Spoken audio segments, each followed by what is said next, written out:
علیکم ورحمۃ اللہ وبرکاتہ۔ نحمدہ ونصلی علی رسولہ الکریم، اما بعد، فاعوذ باللہ من الشیطان الرجیم، بسم اللہ الرحمن الرحیم۔ سورہ الکہف کی آیت نمبر 60 سے 82 تک اللہ تبارک و تعالیٰ نے موسیٰ اور خضر کا قصہ بیان کیا ہے۔ رسول اللہ صلی اللہ علیہ وسلم سے قریش مکہ نے یہود کے کہنے پر جو 3 سوالات کیے تھے، جو اس سورہ کے شروع میں نے بتائے تھے، ان 3 سوالات میں سے ایک سوال یہ بھی تھا کہ موسیٰ اور خضر کا قصہ کیا ہے۔ تو ان کے اس سوال کا جواب ان آیات میں اللہ تبارک و تعالیٰ نے تفصیل کے ساتھ ان کا قصہ بیان کرتے ہوئے دیا ہے۔ تو ان آیات کو پڑھنے سے پہلے اس قصے کو جاننے کی ہم کوشش کریں گے۔ حدیث مبارکہ میں رسول اللہ صلی اللہ علیہ وسلم نے بڑی تفصیل کے ساتھ اس قصے کو بیان کیا ہے۔ اس قصے کو پڑھ لینے کے بعد ان آیات پر غور و فکر اور فہم اور ان کا تدبر جو ہے وہ آسان ہو جائے گا۔ اس لیے ان آیات کا ترجمہ اور تفسیر پڑھنے سے پہلے ہم اس حدیث پر غور کرتے ہیں۔ ابی بن کعب سے مروی ہے، کہتے ہیں کہ رسول اللہ صلی اللہ علیہ وسلم نے فرمایا کہ موسیٰ علیہ السلام نے ایک دن بنی اسرائیل میں کھڑے ہو کر خطبہ دیا تو ان سے پوچھا گیا کہ لوگوں میں سب سے زیادہ علم والا کون ہے؟ تو موسیٰ علیہ السلام نے فرمایا کہ میں ہوں۔ ظاہر ہے موسیٰ علیہ السلام نبی تھے، اور نبی جو ہے اپنی امت میں سب سے بڑا عالم ہوتا ہے، کیونکہ نبی کو سب سے زیادہ وہ اللہ تعالیٰ کے ساتھ تعلق اس کا مضبوط ہوتا ہے، اور وہ ڈائریکٹ اللہ تعالیٰ کی رہنمائی میں ہوتا ہے۔ تو موسیٰ علیہ السلام نے بھی اسی گمان کی وجہ سے، تکبر کی وجہ سے نہیں بلکہ اسی گمان کی وجہ سے انہوں نے اپنی قوم کو یہ جواب دیا تھا کہ میرے پاس سب سے زیادہ علم ہے۔ تو اللہ تبارک و تعالیٰ کو اپنے نبی کا یہ جملہ بھی پسند نہیں آیا، اور اللہ تعالیٰ نے اس پر ناراضگی کا اظہار کیا، کیونکہ انہوں نے اپنے اس علم کا جو نسبت ہے وہ اللہ تعالیٰ کے ساتھ نہیں کی تھی، اور انہوں نے یہ بات اللہ کے سپرد نہیں کی، انہیں یہ کہنا چاہیے تھا کہ اللہ بہتر جانتا ہے۔ چنانچہ نبی کی اس غلطی پر اللہ تعالیٰ نے انہیں وہ بتانا چاہا کہ انہوں نے یہ جملہ وہ غلط کہا ہے۔ چنانچہ اللہ تعالیٰ نے موسیٰ علیہ السلام کی طرف وحی کی کہ میرا ایک بندہ ہے جو 2 دریاؤں کے ملنے کی جگہ پر، مجمع البحرین کا لفظ ہے اس صورت میں، آگے ہم پڑھیں گے کہ اس کے پاس وہ رہتا ہے، 2 دریاؤں کے سنگم پر وہ وہ میرا بندہ رہتا ہے، وہ تم سے بھی زیادہ بڑا عالم ہے۔ تو موسیٰ علیہ السلام نے عرض کیا کہ اے میرے رب، پھر میری اس سے ملاقات کیسے ہو سکتی ہے؟ یہ حدیث کے الفاظ ہیں۔ تو یہاں پر یہ دیکھیں کہ موسیٰ علیہ السلام جو وقت کے نبی ہیں، اور اللہ تعالیٰ کی طرف سے ان پر وحی بھی اترتی ہے، تو جب اللہ تعالیٰ نے ان کی غلطی پر انہیں یہ بتانا چاہا کہ تم سے بھی بڑا عالم ہے، تو اس پر انہوں نے فوراً سے اس شوق کو ظاہر کیا کہ میں اس عالم سے ملنا چاہتا ہوں، ان کی علم دوستی اور اپنی عاجزی کا اظہار ان کے اس جملے سے پتہ چلتا ہے کہ انہوں نے فوراً سے کہا کہ پھر میری ان سے ملاقات کیسے ہو سکتی ہے؟ تو فرمایا گیا کہ اپنے ساتھ ایک مچھلی لے لو اور اسے کسی ایک جو باسکٹ میں یا ٹوکری میں رکھ لو، تو جاتے ہوئے جہاں پر وہ مچھلی کو گم پاؤ تو وہیں پر وہ تمہیں وہ خضر اس سے ملاقات ہوگی۔ اس میں بعض لوگ کہتے ہیں کہ وہ مچھلی انہوں نے فرائی کر کے رکھی، ظاہر ہے کچی مچھلی رکھیں سفر میں تو وہ تو خراب ہونے کا اس کا اندیشہ ہے، اور مچھلی ظاہر ہے پانی کے بغیر تو وہ زندہ نہیں رہ سکتی، تو ٹوکری میں تھی تو اس کا مطلب ہے کہ وہ زندہ مچھلی نہیں تھی۔ تو سفر میں جیسے سامان سفر باندھتے ہیں، تو حضرت موسیٰ علیہ السلام سے کہا گیا کہ آپ بھی اپنے ساتھ سامان سفر میں ایک مچھلی وہ رکھ لیں اور ٹوکری میں، اور پھر جہاں پر وہ مچھلی سفر میں جاتے ہوئے تمہارے سے گم جائے گی تو وہیں پر بھی تمہاری ملاقات وہ اللہ کے اس بندے سے ہو جائے گی، خضر سے ہو جائے گی۔ چنانچہ موسیٰ علیہ السلام نے مچھلی لی اور اسے ایک ٹوکری میں رکھا اور چل پڑے۔ موسیٰ علیہ السلام اپنے ساتھ ایک نوجوان یوشع بن نون، انہیں بھی وہ ساتھ لے کر چلے گئے۔ یوشع بن نون یہ موسیٰ علیہ السلام کے بعد یہ نبی بنے، اور ان کی قیادت میں پھر اللہ تبارک و تعالیٰ نے فلسطین اس سرزمین کو فتح کیا۔ یوشع بن نون والنٹیرلی موسیٰ علیہ السلام کے ساتھ انہوں نے اپنے آپ کو اٹیچ کر لیا تھا، ان کے غلام نہیں تھے، لیکن موسیٰ علیہ السلام چونکہ نبی تھے تو ان کے ساتھ علم سیکھنے کے لیے اس نوجوان نے اپنے آپ کو وقف کر دیا تھا، تو ہر لمحہ یہ موسیٰ علیہ السلام کے ساتھ رہتے تھے۔ چنانچہ اس سفر میں بھی یہ یوشع بن نون وہ موسیٰ علیہ السلام کے ساتھ تھے۔ یہ دونوں چلتے رہے یہاں تک کہ ایک خاص چٹان کے پاس پہنچے، اور وہ دونوں وہاں پر لیٹ گئے اور پھر سو گئے۔ ظاہر سفر سے تھکاوٹ تھی تو لیٹتے ہی انہیں نیند آ گئی،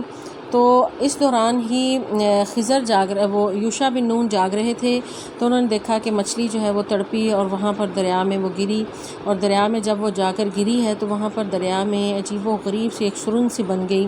اور اسے پانی کا بہاؤ ایک دم سے رک گیا اور اس میں ایک سرنگ بنی، اور مچھلی اس میں عجیب و غریب طریقے سے ایک عجیب انداز سے وہاں پر اس میں داخل ہو گئی۔ تو موسیٰ علیہ السلام اس وقت سو رہے تھے، یوشع بن نون نے انہیں جگانا مناسب نہیں سمجھا۔ اس کے بعد جب وہ سو کر اٹھے تو وہ دونوں جو ہے وہ آگے اپنا سفر انہوں نے جاری کیا، تو یوشع بن نون انہیں بتانا بھول گئے۔ وہ دونوں اپنا سفر وہ کرتے رہے یہاں تک کہ وہ دونوں دن کا جو باقی حصہ رہتا تھا اور وہ رات بھر بھی وہ چلتے رہے۔ یہ حدیث کے الفاظ ہیں۔ اگلا دن ہوا تو موسیٰ علیہ السلام نے اس نوجوان سے کہا کہ ہمارا دن کا کھانا لاؤ، ہمیں تو اس سفر نے بہت تھکا دیا ہے۔ رسول اللہ صلی اللہ علیہ وسلم فرماتے ہیں کہ موسیٰ کو اس وقت سے پہلے کوئی تھکاوٹ نہیں ہوئی تھی جب تک وہ اپنی اس جگہ سے آگے نہیں گزرے تھے، یعنی جو پہلا پڑاؤ تھا جہاں بھی مچھلی ان کے پاس موجود تھی، ابھی دریا میں اس نے چھلانگ نہیں لگائی تھی، تو رسول اللہ صلی اللہ علیہ وسلم فرماتے ہیں کہ اس وقت تک وہ موسیٰ علیہ السلام اور یوشع بن نون جو ہیں وہ تھکے نہیں تھے۔ لیکن جب یہ مچھلی چلی گئی اور یوشع بن نون بتانا بھول گیا، اور اس کے بعد اگلا جو سفر جاری کیا جو ان کی منزل سے آگے کا تھا، جو مقصود بھی نہیں تھا جو سفر، تو اس سفر کی وجہ سے بہت زیادہ وہ دونوں تھک گئے، اور اس میں موسیٰ علیہ السلام نے کہا کہ لاؤ کھانا، ہم تو آج بہت زیادہ اس سفر پر تھک گئے ہیں۔ تو اس پر جو ہے اس نوجوان نے کہا کہ کیا آپ نے دیکھا کہ جب ہم اس چٹان کے پاس ٹھہرے تھے تو میں مچھلی کو بھول گیا اور وہ مجھے شیطان نے بھلایا۔ یہ ہم آیات میں پڑھیں گے پورا یہ مکالمہ موسیٰ علیہ السلام کا اور یوشع بن نون کا، تو انہوں نے کہا کہ میں خود نہیں بھولا، مجھے شیطان نے بھلایا۔ تو اور اس مچھلی نے دریا میں بڑا عجیب سا اپنا راستہ بنا لیا تھا۔ تو موسیٰ علیہ السلام کو بہت تعجب ہوا۔ موسیٰ علیہ السلام نے کہا کہ ہم ڈھونڈ رہے تھے، اور یعنی اللہ تعالیٰ نے موسیٰ علیہ السلام کو وہی مقام تو بتایا تھا کہ جہاں پہ خضر سے ملاقات ہونی تھی، تو اب یوشع بن نون بتانا بھول گئے، اور اس بھولنے کو انہوں نے نسبت جو ہے یعنی شیطان کی طرف دی کہ شیطان نے مجھے بھلوایا تھا کہ ہمیں جو ہے یعنی اس نے مزید اس کوفت میں اور تکلیف میں ڈالنا تھا کہ وہ جو مزید آگے ایک دن یعنی آدھا دن اور رات بھر سفر کیا، تو یہ سارا جو ہے اسی وجہ سے ہوا۔ چنانچہ موسیٰ علیہ السلام اور یوشع بن نون واپس اپنے انہی قدموں کے نشان پر پیچھے کی طرف پلٹے، یہاں تک کہ اس چٹان کے پاس پہنچے جہاں سے مچھلی جو ہے وہ غائب ہوئی تھی۔ وہاں آ کر انہوں نے دیکھا تو ایک آدمی کپڑا اوڑھ کر لیٹا ہوا تھا، تو موسیٰ علیہ السلام نے اسے سلام کیا، تو وہ خضر تھے۔ انہوں نے کہا کہ یہ تیری سرزمین میں یہ سلام کیسا ہے؟ یعنی وہاں پہ اس طرح سلام نہیں ہوتا ہوگا، موسیٰ علیہ السلام ظاہر اس علاقے کے نہیں تھے۔ تو موسیٰ علیہ السلام نے جب سلام کیا تو انہیں تعجب ہوا، تو اس پر موسیٰ علیہ السلام نے کہا کہ میں موسیٰ ہوں، یعنی اس کا مطلب یہ ہے کہ خضر جو ہیں وہ نہیں جانتے تھے کہ یہ کون شخص ہے جو مجھے سلام کر رہا ہے۔ تو موسیٰ نے کہا کہ میں موسیٰ ہوں۔ انہوں نے کہا کیا وہ بنی اسرائیل والا موسیٰ، یعنی بنی اسرائیل کی طرف جو نبی موسیٰ ہے، کیا تم وہ ہو؟ انہوں نے کہا ہاں، میں آپ کے پاس آیا ہوں کہ جو کچھ آپ کو اللہ تعالیٰ نے سکھایا ہے اس میں سے کوئی بھلائی جو ہے مجھے بھی آپ سکھا دیں۔ تو انہوں نے کہا کہ تم میرے ساتھ ہرگز صبر نہیں کر سکو گے۔ تو موسیٰ نے کہا کہ اور انہوں نے کہا کہ تم میرے ساتھ ہرگز صبر نہیں کر سکو گے موسیٰ، میں اللہ کے علم میں سے ایک ایسے علم پر ہوں جس کو تم نہیں جانتے، اور تم اللہ کے علم میں سے ایک ایسے علم پر ہو جسے میں نہیں جانتا۔ یعنی ہر ایک کی ڈائمنشن جو ہے الگ تھی۔ موسیٰ علیہ السلام کے پاس علم کی جو تھا علم وہ اور نوعیت کا تھا، اور جو خضر کو اللہ تعالیٰ نے علم عطا کیا تھا وہ اور نوعیت کا تھا۔ تو خضر علیہ السلام نے انہیں سمجھانا چاہا موسیٰ علیہ السلام کو کہ جو میرے پاس علم ہے، تم اس علم کے معاملے میں تم میرے ساتھ صبر نہیں کر سکتے۔ تو موسیٰ علیہ السلام نے کہا کہ آپ مجھے اگر اللہ نے چاہا تو صبر کرنے والوں میں سے پائیں گے، اور میں آپ کے حکم کی کوئی نافرمانی نہیں کروں گا۔ یعنی آپس میں ایگریمنٹ کر رہے ہیں کہ میں مجھے اپنے ساتھ جو ہے اپنی طالب علمی میں لے لیں، میں آپ کا علم سیکھنا چاہتا ہوں، میں کوئی نافرمانی کی کوشش نہیں کروں گا۔ تو یہاں پر یہ دیکھیں کہ موسیٰ علیہ السلام وقت کے پیغمبر ہوتے ہوئے اور اللہ تعالیٰ کے بہت ہی لاڈلے پیغمبر تھے کہ ان کا لقب کلیم اللہ ہے، یعنی اللہ تعالیٰ کے ساتھ اللہ تعالیٰ نے ان سے کلام بھی کیا ہوا ہے۔ تو اس کے باوجود وہ انہیں علم سیکھنے کا کس قدر شوق ہے کہ جیسے ہی پتہ چلا کہ مجھ سے زیادہ علم بھی اس دنیا میں کسی کے پاس موجود ہے، فوراً اللہ سے فرمائش کی کہ مجھے اس شخص سے ملنا ہے، میں اس سے علم سیکھنا چاہتا ہوں۔ آگے خضر انہیں اپنی شاگردی میں لینے سے جو ہے گریزہ ہیں، وہ نہیں چاہتے، اور انہیں اندازہ ہے کہ یہ میرے ساتھ صبر نہیں کر سکے گا، لیکن وہ بار بار ریکویسٹ کر رہے ہیں کہ نہیں، میں آپ کے ساتھ کوشش کروں گا کہ میں آپ کے ساتھ صبر کے ساتھ رہوں اور آپ سے علم سیکھنا چاہتا ہوں۔ تو علم کی دوستی اور اس سے اور تجسس جو ہے سیکھنے کا، وہ اس واقعے سے ہمیں پتہ چلتا ہے۔ تو پھر جب موسیٰ علیہ السلام نے بار بار یہ کہا اور کہا کہ میں کوشش کروں گا کہ آپ کے کسی کے حکم کی نافرمانی نہ کروں، تو خضر نے پھر کہا کہ پھر اگر تم میرے پیچھے چلنا ہی چاہتے ہو تو پھر مجھ سے کسی چیز کے بارے میں سوال نہ کرنا، یہاں تک کہ میں خود جو ہے اس چیز کے بارے میں تمہارے سامنے ذکر کروں۔ چنانچہ وہ دونوں چل پڑے۔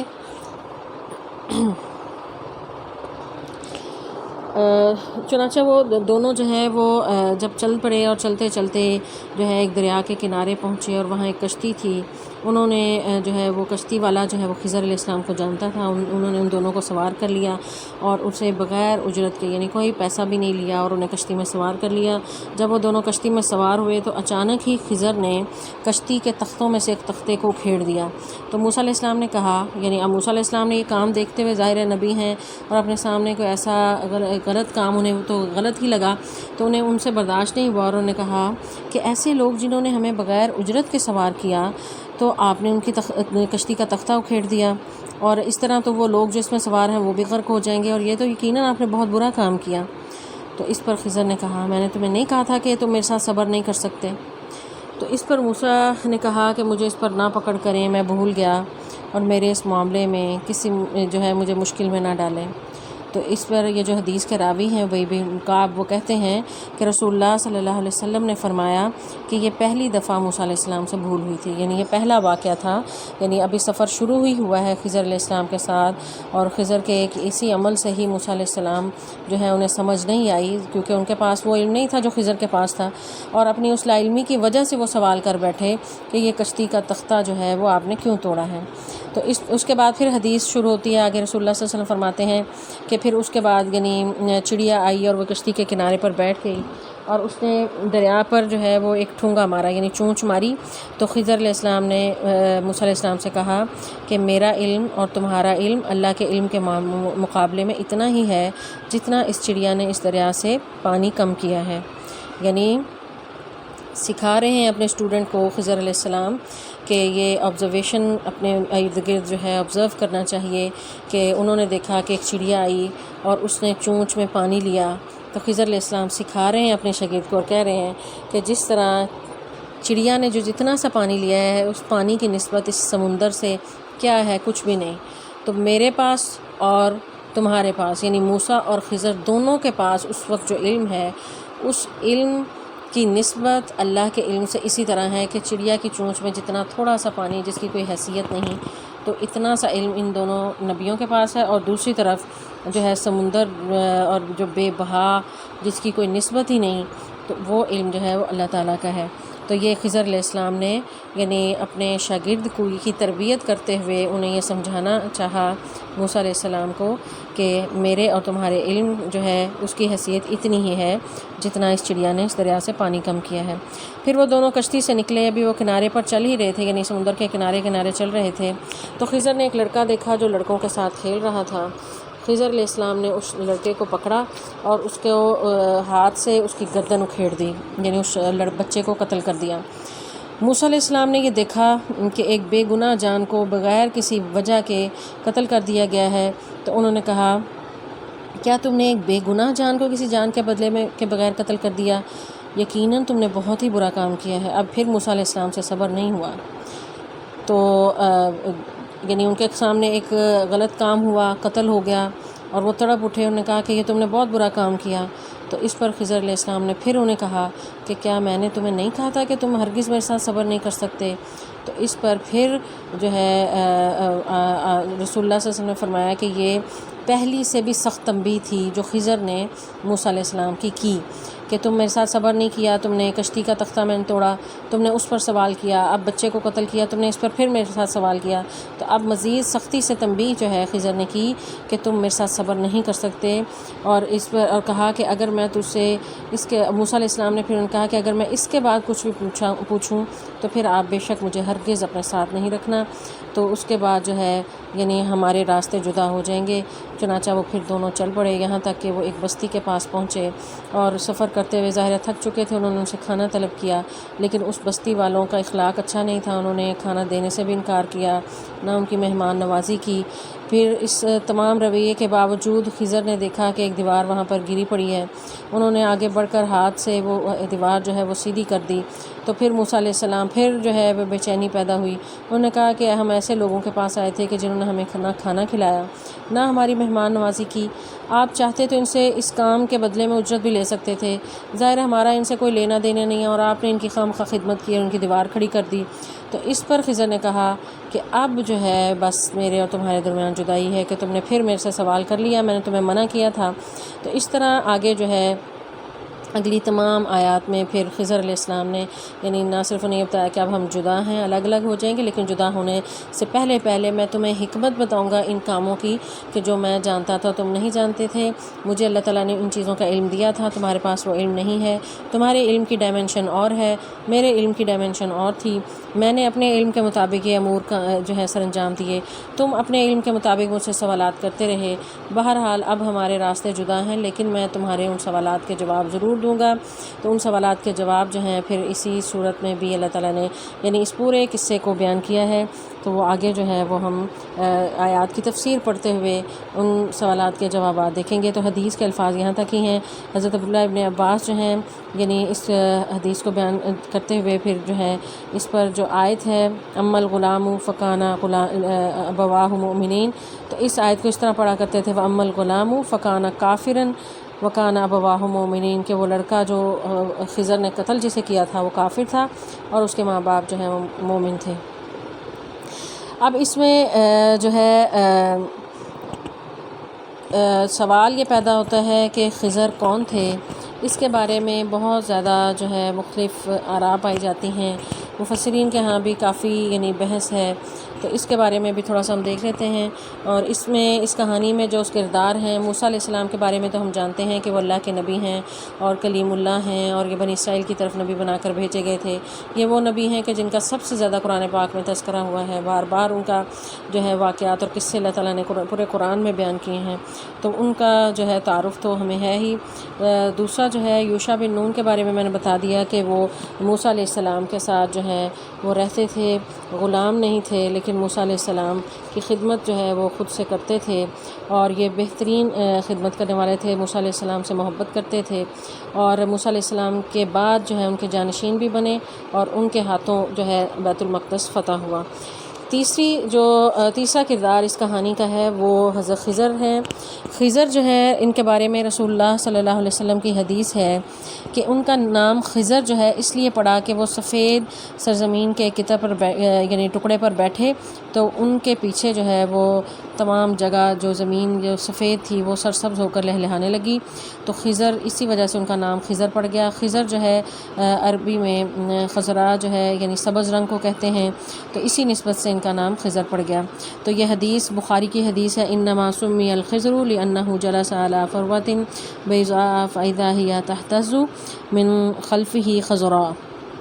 کہ ان کا نام خضر اس لیے پڑا کہ وہ سفید سرزمین کے ایک ٹکڑے پر بیٹھے ہوئے تھے، تو وہ ان کے پیچھے جو ہے وہ سارا وہ حصہ سرسبز ہو کر لہلہانے لگا۔ تو یہ اللہ کے نبی تھے۔ اس کی دلیل یہ ہے کہ انہوں نے سورہ کہف میں یہ کہا کہ میں نے یہ کام اپنی مرضی سے نہیں کیا، آیت نمبر 82 میں۔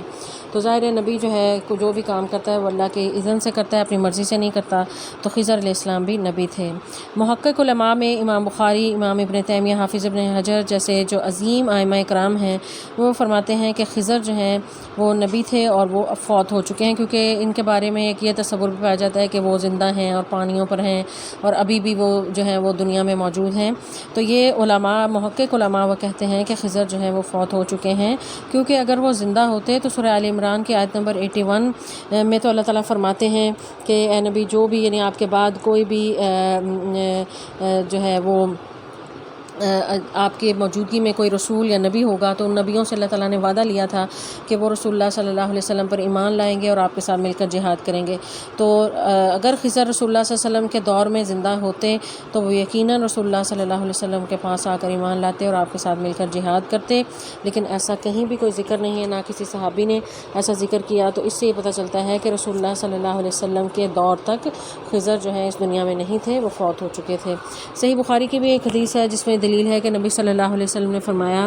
آپ صلی اللہ علیہ وسلم کی حدیث ہے کہ آج کی رات سے 100 سال پورے ہونے تک زمین کی پشت پر جو بھی ہے کوئی باقی نہیں رہے گا، یعنی 100 سال کے اندر اندر جتنے بھی لوگ ہیں وہ سب 100 سال کے اندر اندر فوت ہو جائیں گے۔ تو جو لوگ یہ کہتے ہیں کہ وہ زمین پر نہیں بلکہ دریاؤں اور سمندروں میں رہتے ہیں، تو ان کا رد بھی حضرت جابر رضی اللہ تعالیٰ عنہ کی حدیث سے ہوتا ہے، جو رسول اللہ صلی اللہ علیہ وسلم نے اپنی وفات سے 1 ماہ قبل فرمایا تھا کہ کوئی بھی جو جان جو آج پیدا ہو چکی ہے اس پر 100 سال نہیں آئیں گے کہ وہ اس وقت زندہ ہو، یعنی 100 سال کے اندر اندر سب فوت ہو جائیں گے۔ تو یہ حدیث بتاتی ہیں کہ خضر علیہ السلام جو ہیں وہ اس وقت دنیا میں موجود نہیں ہیں۔ رسول اللہ صلی اللہ علیہ وسلم کے یہ فرامین، یعنی کہ آپ نے واضح طور پر کہا کہ 100 سال کے اندر اندر جو بھی اس وقت دنیا پر موجود ہے وہ 100 سال کے بعد جو ہے وہ زمین کے اوپر نہیں بلکہ وہ فوت ہو چکا ہوگا۔ تو جو لوگ خضر کے زندہ ہونے کے قائل ہیں ان کے پاس یعنی کوئی صحیح دلیل نہیں۔ ابن قیم بھی کہتے ہیں کہ وہ تمام روایات جس میں خضر کے اب تک زندہ ہونے کا ذکر ہے وہ سب جھوٹی ہیں، اور سب سے بڑی دلیل جو حضرات بیان کرتے ہیں وہ یہ ہے کہ بہت سے صالحین سے ان کی ملاقات ہوئی، تو حالانکہ یہ کہنا بھی جو ہے اس دلیل کی توہین ہے، کیونکہ رسول اللہ صلی اللہ علیہ وسلم کی یہ احادیث اور جو اس سے پہلے آیت سورہ آل عمران کی میں نے آپ کو بتائی، تو ان آیات کی روشنی میں یہ پتہ چلتا ہے کہ خضر جو ہیں اس وقت دنیا پر موجود نہیں ہیں۔ تو اگر وہ ہوتے تو وہ ضرور رسول اللہ صلی اللہ علیہ وسلم کے پاس آ کر ایمان لے آتے اور آپ صلی اللہ علیہ وسلم کی مدد کرتے، کیونکہ سورہ آل عمران میں خاص طور پر اللہ تعالیٰ نے وعدہ لیا تھا اپنے پیغمبروں سے کہ وَإِذْ أَخَذَ اللَّهُ مِيثَاقَ النَّبِيِّينَ، کہ جب اللہ نے عہد لیا تھا اپنے نبیوں سے کہ جب آئے گا ان کے پاس ایک رسول کتاب لے کر اور حکمت لے کر، اور مصدقا لما معکم، پھر تم نے اس کی تصدیق کرنی ہے، لَتُؤْمِنُنَّ بِهِ، تم نے اس پر ایمان بھی لانا ہے، وَلَتَنْصُرُنَّهُ، اور اس کی مدد بھی کرنی ہے۔ تو تمام ان پیغمبروں نے کہا تھا انہوں نے قرار کیا اور اللہ سے وعدہ کیا تھا کہ وہ مدد کریں گے۔ تو اب جو ہے اگر خضر ہوتے کیونکہ وہ نبی ہیں تو وہ پھر ضرور آ کر رسول اللہ صلی اللہ علیہ وسلم کے ساتھ مل کر جہاد کرتے۔ تو یہ ان 3 کرداروں کا تعارف بھی میں نے آپ کے سامنے رکھا اور پورا قصہ بیان کیا۔ آگے ہم آیات جیسے جیسے پڑھیں گے تو یقیناً ہمیں جو ہے اس پورے قصے کی سمجھ آ جائے گی، اس قصے میں کیا کیا ہمارے لیے اسباق اور حکمتیں ہیں، کون کون سے سبق ہم اس سے حاصل کر سکتے ہیں۔ موسیٰ علیہ السلام کے جو یہ سوالات تھے جن پر وہ صبر نہیں کر سکے تھے اور انہوں نے خضر سے پوچھ لیے، اور خضر علیہ السلام نے پھر ان کی جو وضاحت کی وہ ہم آیات کی تفسیر کرتے ہوئے اس کے ساتھ ساتھ پڑھیں گے۔ السلام علیکم ورحمۃ اللہ وبرکاتہ۔